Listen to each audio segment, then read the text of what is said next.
Hi எல்லோருக்கும் வணக்கம். இன்றைக்கி நம்ம பண்ணைக்கீரை எப்படி செய்கிறதுன்னு தான் பார்க்க போகிறோம். பண்ணைக்கீரை கடையில் ஃபஸ்ட்டு கீரையை வேக வச்சுக்கலாம். நம்ம மூடி போட்டு வேக வச்சுக்கலாம். அடுத்தது நம்ம இது கடையத்துக்கு நம்ம பருப்பு போட்டு கடைய போகிறதில்ல, வெறும் வெங்காயம் தக்காளி புளி போட்டு தான் கடைய போகிறோம். அதுக்கு முதல்ல எண்ணெய் ஊற்றிக்கலாம். எண்ணெய் நல்லா சூடானதும் கடுகு நல்லா பொரிஞ்சு வரணும். அடுத்து உளுந்த பருப்பு, கடலைப்பருப்பு, இது நல்லா பொன்னிறமாக வந்த உடனே நம்ம ஒரு 20 பல் பூண்டு உரித்து வச்சுருக்கோம், அதையும் ஆட் பண்ணி அது கொஞ்சம் லைட்டாக பொன்னிறமாக வந்த உடனே ஒரு வெங்காயம் அதையும் கட் பண்ணி இதில் சேர்த்து வதக்கிக்கலாம். பச்சை மிளகா ஒரு 10லேருந்து ஒரு 15 பச்சை மிளகா நம்ம ஆட் பண்ணிக்கலாம். உங்களுக்கு காரத்துக்கு ஏற்ற மாதிரி நீங்கள் ஆட் பண்ணிக்கோங்க.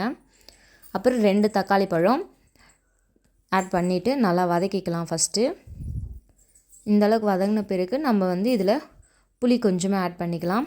புளி ஆட் பண்ணிவிட்டு நம்ம தக்காளி வதங்கிறதுக்காக உப்பு ஆட் பண்ணிக்கலாம். உப்பு ஆட் பண்ணி நல்லா வதக்கி இப்போ மூடி போட்டு நம்ம வேக வச்சுக்கலாம். தக்காளி வெங்காயம் எல்லாம் மசிஞ்சு வரணும்.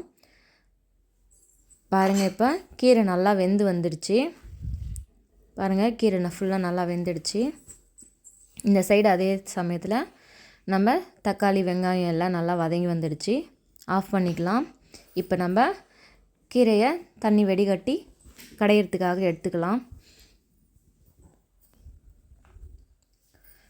இதை கல்சட்டிக்கு மாற்றிக்கிட்டு கீரைக்கான உப்பு போட்டுக்கலாம். ஆல்ரெடி நம்ம அங்கே இதுக்காக தாளிக்கிறப்ப வெங்காயம் தக்காளிக்கு உப்பு போட்டோம். இப்போ கீரைக்கு உப்பு ஆட் பண்ணி நல்லா கடைஞ்சிக்கலாம்.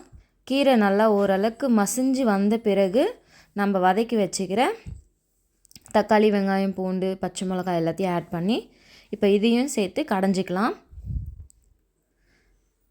நல்லா கடைஞ்சிக்கலாம். இப்போ நம்ம கீரை வேக வச்ச தண்ணி கொஞ்சம் கொஞ்சமாக ஆட் பண்ணி நல்லா மசிய வர அளவுக்கு நம்ம கடைஞ்சிட்டே இருக்கலாம். சென்டரில் நான் ஆட் பண்ணியிருக்கேன் தண்ணி.